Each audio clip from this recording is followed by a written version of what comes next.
tell you why I do it. Hello, everybody. My strength. Hello. That's why I'm doing it. Well, I have to do it, my PTs. That's why I use a cane and a walker. Where's the bar? Need help up here? It is no. We gonna have to put you on a stool. And I have my phone here in case anybody Exempt. Oh. can't find the building, but I think we're good. I wrote with exercise. Okay. Hello, everyone, and welcome. Thank you so much for coming to honor Alice, our friend. And really appreciate everyone coming and all the conversations that some of us have had prior to today. Because we all know that Alice died very unexpectedly. We didn't have time to really prepare for her not being with us. So thank you to everyone who's been a part of those conversations. I want to do a special call out to Lewis that helped us at the apartment building to help work on the apartment. So thank you, Lewis. You're welcome. So my name, I think everybody probably knows me pretty well at this point, Tina Calabro. I was Alice's friend, and that went back about 40 years. And so we really knew each other a long time. Does this sound okay, by the way? Yeah. And so it came to me to be the person to do all the things that you have to do when somebody close to you dies. Alice didn't have any family anymore, and she had designated me as the person, her emergency contact, and the person that should take care of things. I just met Vanessa, who is actually Vanessa's sister, Mary Louise, was designated as that person, but Mary Louise passed away a few years ago, and so I was second on the list, and very honored to have that responsibility. So, hello. So, I wanted to say a few things about the things that are on your table, and feel free to move to another table if you would like to see some of these things.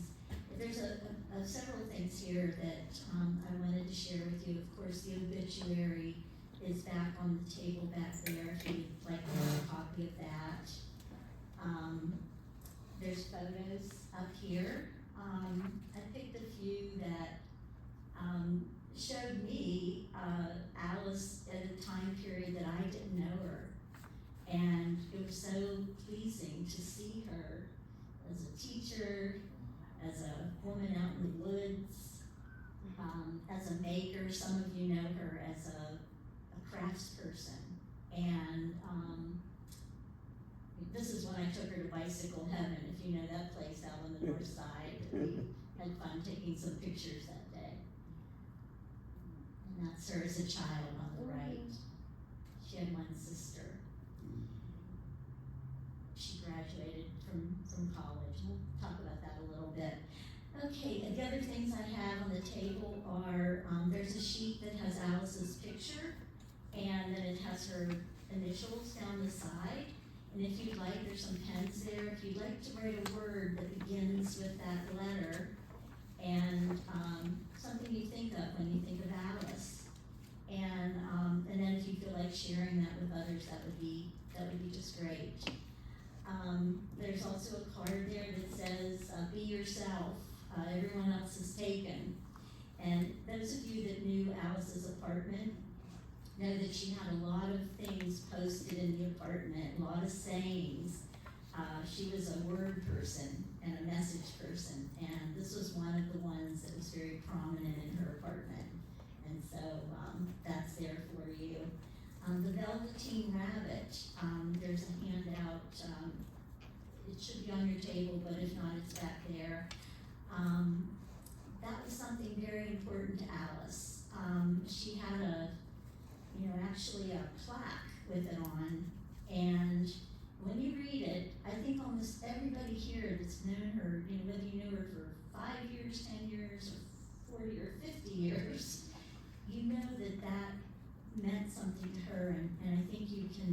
understand why that was something that would really be meaningful to her. And there's also a card there, Namaste, and we're gonna read that later. But so all those things are for you. I want to mention that there's a couple of visitors here today. One is Bill Zlatos over here on the right, my right, and Stephanie Strasberg over here. She's a photographer. Bill is a writer. Bill is writing an article for Public Source, which is an online newspaper. If you've heard of it, it's really a fantastic publication. It comes out every day. And he's writing a story that features Alice as a person who lived pretty much her whole adult life as an independent woman without a husband. She had been married years and years ago, but for most of her life, she lived as an independent woman, totally reliant on herself, very independent, and that carried through to her older age. And she did not ask for help, and she asked for help when she needed it, but she didn't rely on people to depend and say, please help me. She was very independent, and yet at the very end, as she got older and started to have a little bit more health problems, she needed more attention to her. And I know I've talked to a number of you here that we say to ourselves, why didn't I think of that? I'm a decade younger than Alice. Why didn't I think of that and check on her more often? Why did we say to each other, like, we're just going along and everything's fine?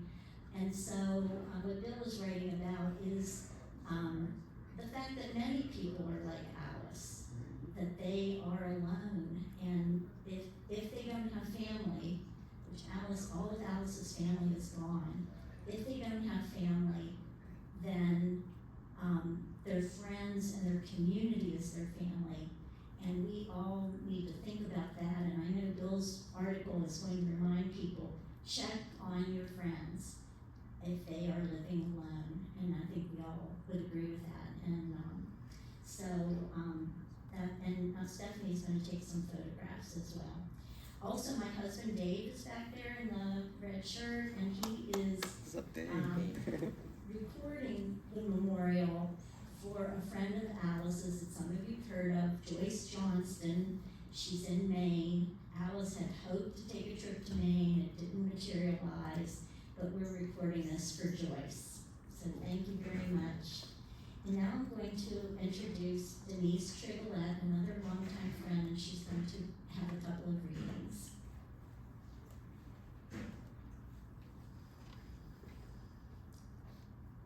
Thank you all for coming. I told Tina, anybody who would ask me with my voice to do a reading is a brave soul. So bear with me. It's not the easiest to do.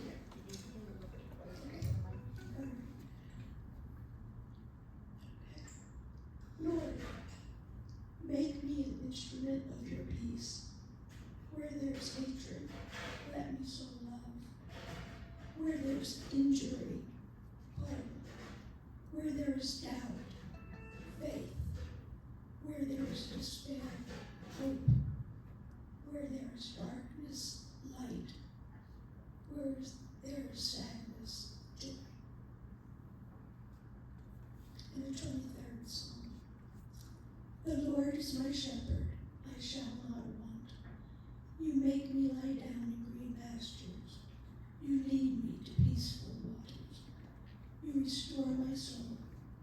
You lead me in the right path for the sake of your name. Even when I walk in the valley of the shadow of death, I fear no evil, for you are with me. With rod and staff, you comfort me. You set a table for me when enemies are about. You anoint my head with oil. My cup overflows. Surely goodness and mercy will follow me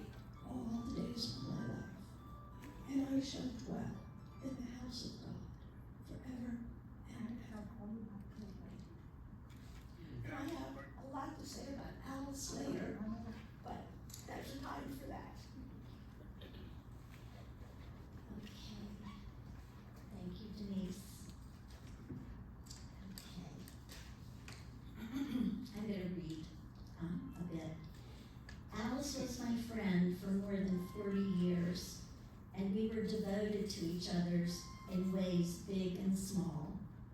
I met Alice in a group that originated at the Oakland Women's Center in the 1980s. Because of the nature of the group, a group concerned with our personal growth as women, we shared a lot with each other honestly, very honestly, and developed a deep respect for each other's personal journey. It was during that time that I learned that Alice had survived abuse, and I learned about how she processed it and how she made strong decisions about the direction of her life. This was hard psychological work, and I stand in awe of Alice's strength. I think a lot of you know that she had a tough growing up. Alice was a very intelligent person, so well-read, a global citizen. She shared her knowledge for the betterment of all who knew her.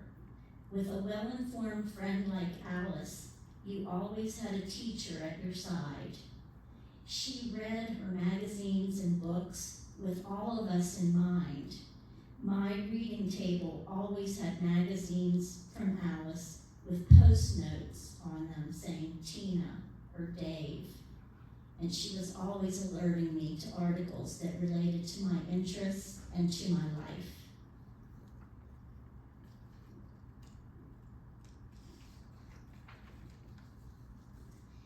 Alice was a person with a deep commitment to social, global, and environmental justice. She graduated with a bachelor's in psychology from Ohio's Oberlin University, which is renowned for its dedication to the liberal arts, creative expression, and social justice.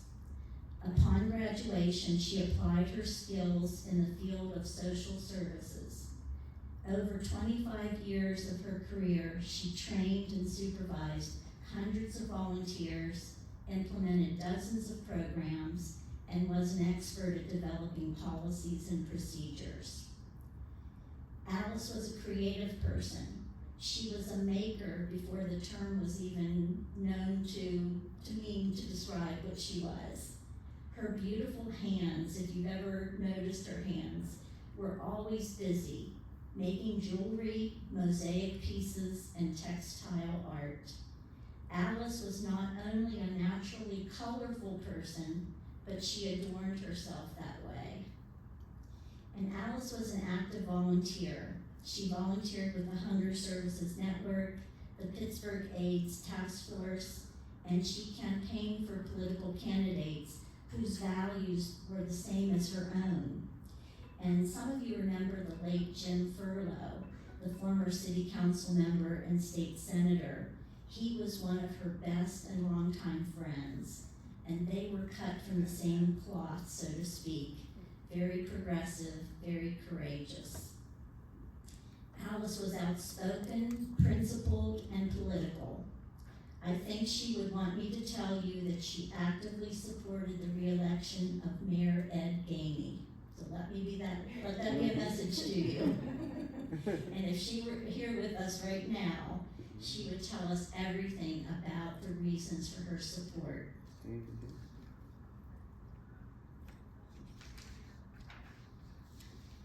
Much of Alice's professional work focused on the well-being of older adults. Long before she became an older adult herself, she planned for her later years as a single woman without family around. A few months ago, she informed me that there now are terms for a person like herself. Who knew that these terms were conjured up? An elder orphan, a solo ager. She said, that's me. They now have a name for it. Alice knew the importance of social connection. She cultivated a garden of friends, each of us aware of the others and how special each of us were to her. She made friends easily. She loved living in the Harriet Tubman Terrace apartment community.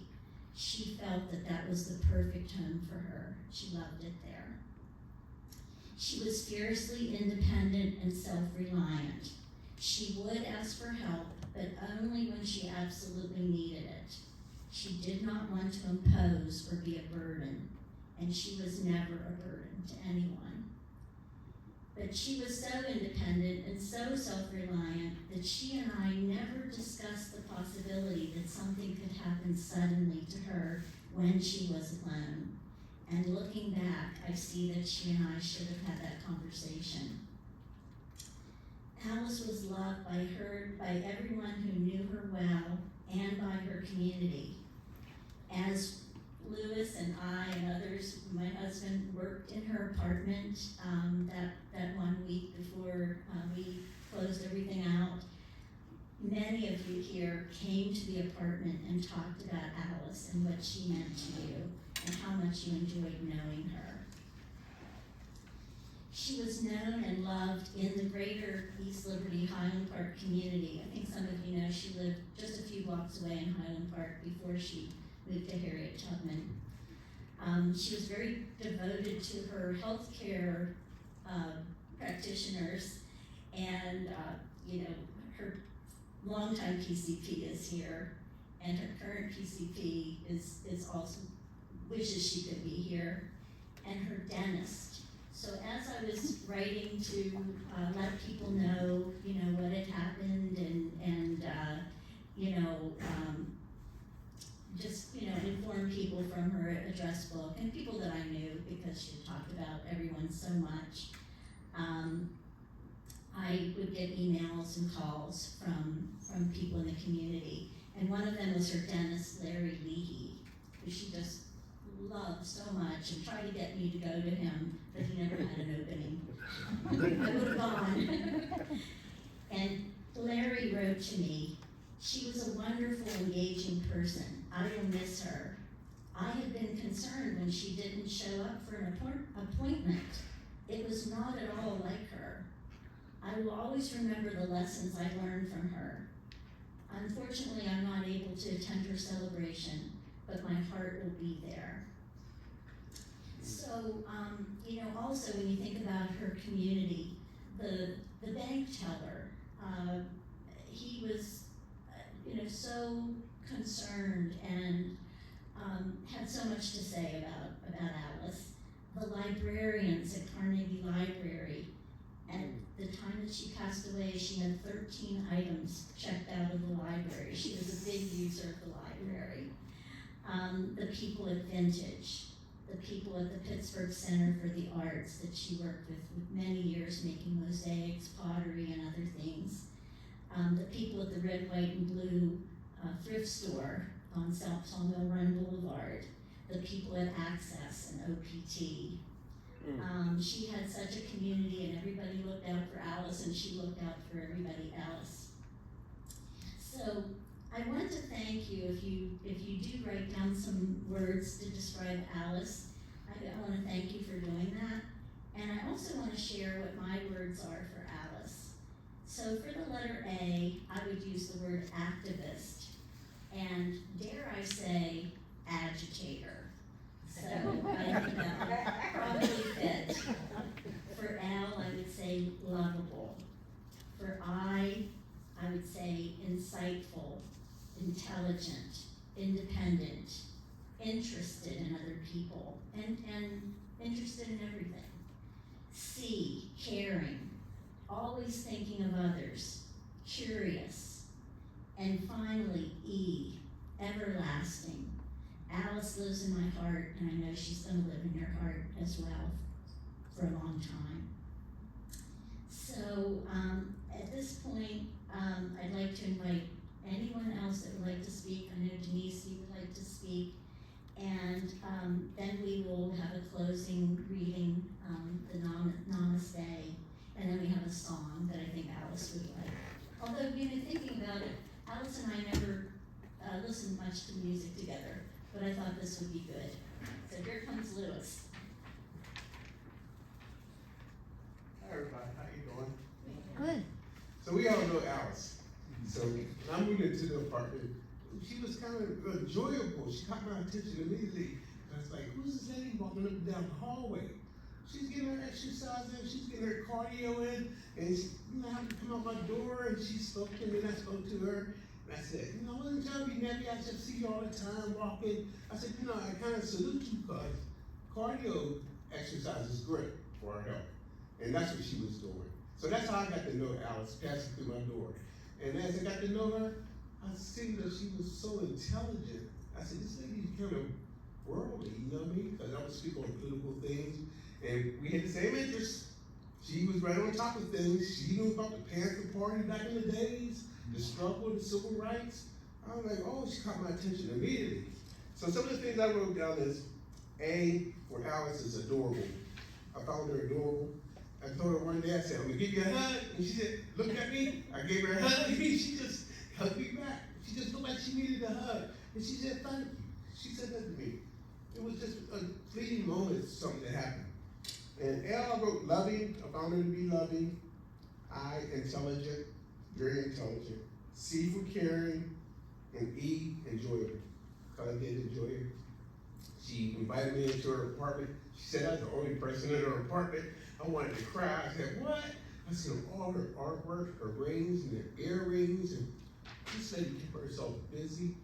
She was very, very active in everything. So I just wanted to share that with you. I'm tearing up because of it. Mm-hmm. Thank you. Thank you.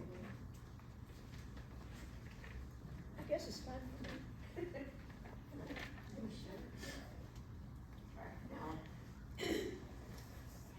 I think I might hold the record of having known Alice the longest, maybe 52 years.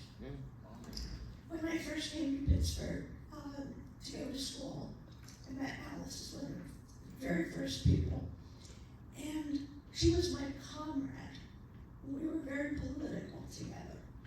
And that was the basis of our relationship in the beginning. But then as time went on, Jimmy Furlow, who Tina mentioned, he was the manager of an apartment building in Oakland. And he filled that apartment with friends. Alice lived in one apartment, I lived in another apartment, somebody upstairs. And so we became like a little community within a community. And then I knew Alice before Alice was Alice Lanntair. And when she changed her name, the thought she put into selecting a new name was so inspiring. And she took it very seriously. And so I go back that far. Those of you who've known her for a while might remember when her apartment burned down in Oakland. And she came to live with me and my husband. We had just bought a house, so we had plenty of room when she came. And my husband was always on the road. And Alice and I, after dinner, would sit and talk every night. And what that meant to me was both Alice and I had problematic relationships with our sisters. And that was my sister.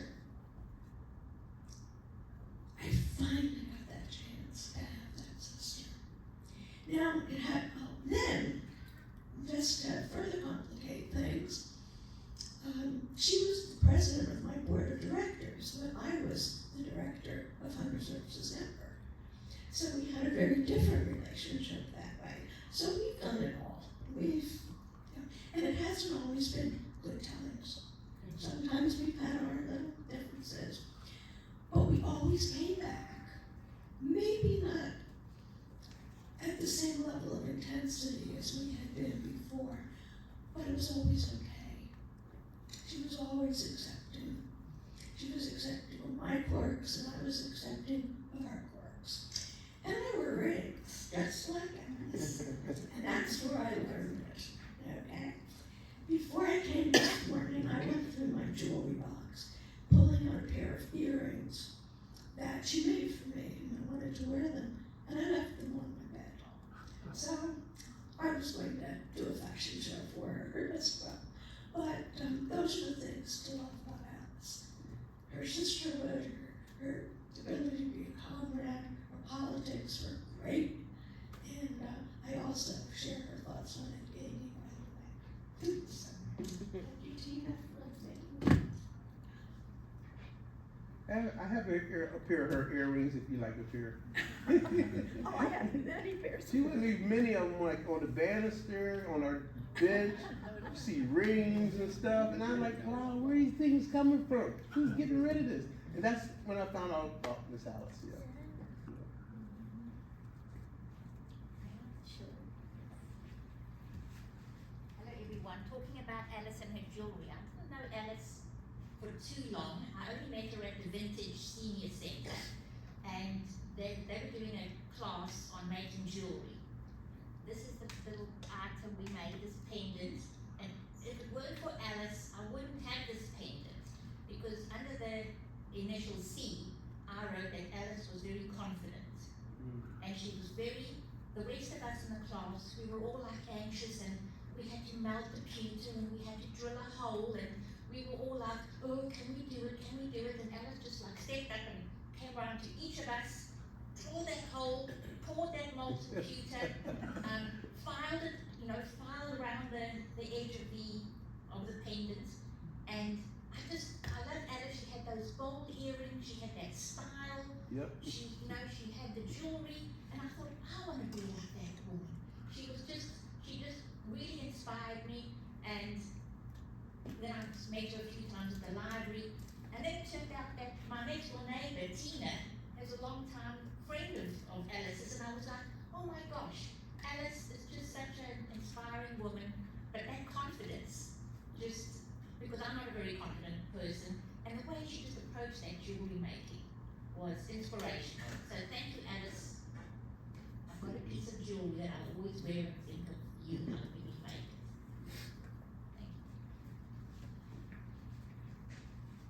Thank you.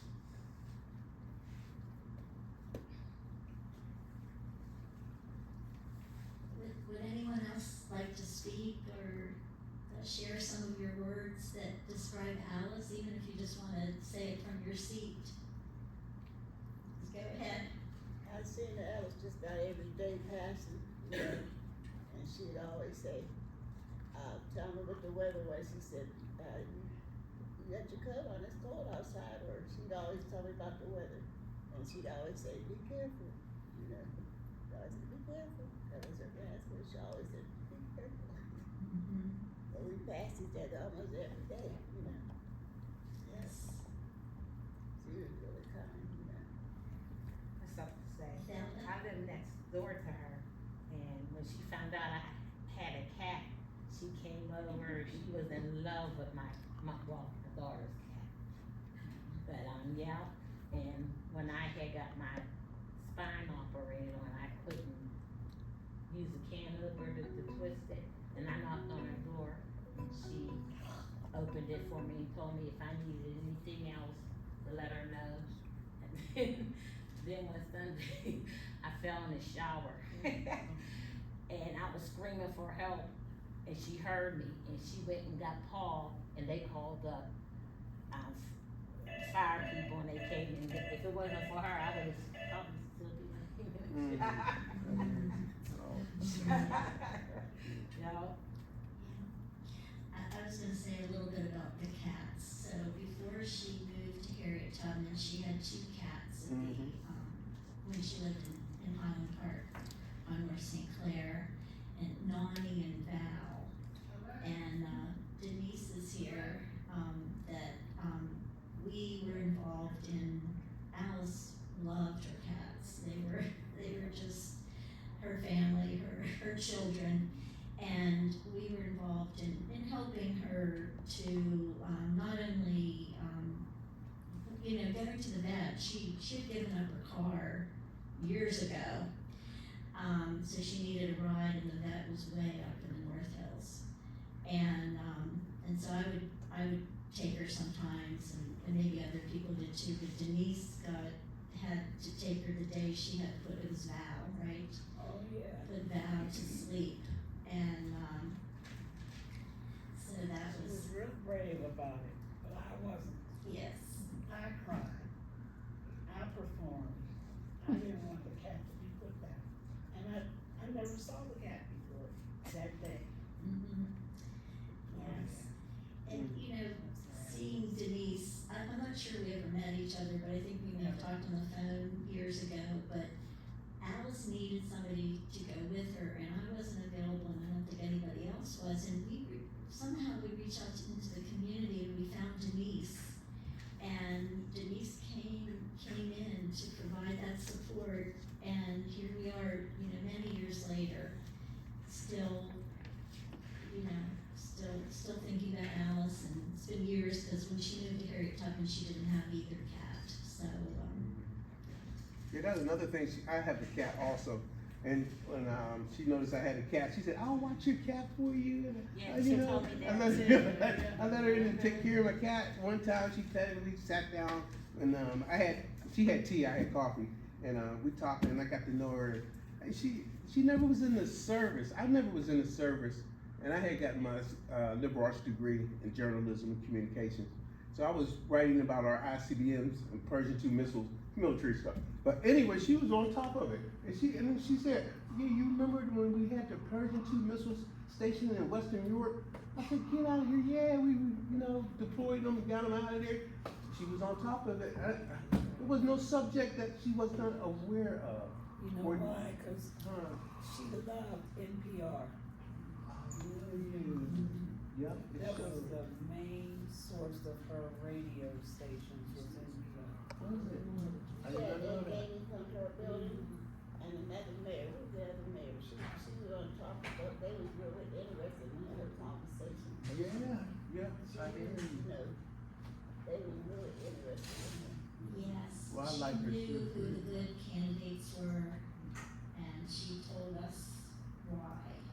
Mm-hmm. And so as we're coming up on the election, we think about that. Yeah, so, anyone else with that ship? Hi, my name is Miss Alice. She was very, very sweet. She was very engaging. We used to talk about different things. I knew her from walking in the halls or something else. And I had a dog. She told me to buy her cats. She gave me dishes for my dog. She was really into that. I really appreciated my dog died. And she was just a very nice, and she was very knowledgeable, different things. We talked. And she wasn't afraid or stand back, and she was very engaging. And it just brought me out a little bit. She was very nice, and I miss her. Yes, Sharon? I didn't know Alice well, but one thing we did share is our love for animals, and we used to talk about that in the house. I used to tell her, how much I love animals, and I don't like to see them put down. So I'd be like this lady in front of me, I would be like that, but Alice is all cuts her composure and says, "Oh, it'll be okay." She just, always try to be positive. That's what I like. Keeps a positive individual. And anyone else like to speak? I guess I just wanted to say one last thing that I find it kind of sad. I'm new to the senior citizen apartments and everything. I'm just 67, believe it or not, but I see a lot of loneliness in the apartment, in all apartments. It's going on. Our grandkids forget about us. They move on. They're busy in their lives, but I think it's important that if we're in a community and environment, an apartment, we should check on each other. Whether we like each other, not getting in each other's business, just to say, "How you doing? Hey, you okay? Oh, okay. Yeah, I just stopped by and say hi." That would be a good enough reason to check on your neighbors. Because had we did that with Miss Alice, we probably would have, but she passed away in the hospital. But I never knew she was hurt. I knew her arm was in a sling, but she always looked healthy. And I was really shocked she passed away. That really shocked me. She had surgery in October, November, when she was independent. My husband picked her up at the hospital, took her home. Do you need anything? No. And she was fine. Yeah. And she was just moving right along. So it's important that we check on each other, because things like that could happen at a fleeting moment.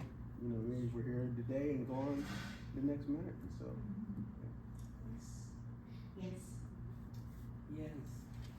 I would like to say Alice, she was that kind of girl. But what I like about Alice, we was talking. I said, "Oh, Alice, I need some him and sewing. She said, I can't do like I used to do, but I sure can help you out. So she did some sewing for me, and we would always talk. Out on the upper floor, she would come up there and we would stand and we talk. And I sure do miss her because when you come out in the hall, she said, I got to do what the doctor said. If not, you see her on the sidewalk. So I'm just so glad that she came across my path.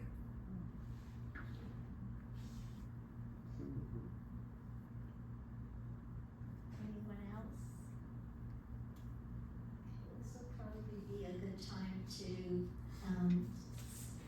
say the Namaste, message. If you'd like to read it with me, that would be great. I honor the place in you in which the entire universe dwells. I honor the place in you which is of love, of truth, of light, and of peace. When you are in that place in you, and I am in that place in me, we are one. Thank you,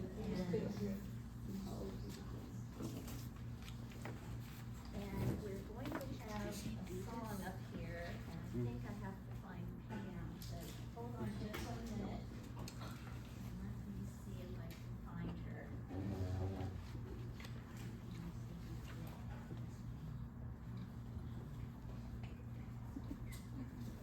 This is Pam Austin from the church, and the church has been so accommodating to us, and could we have a quick applause for Pam? Just for- Somerset got terrible rain this week.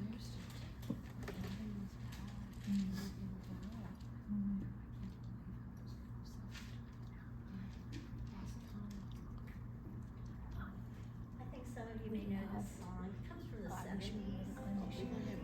Feel free to sing along if you like.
Thank you so much.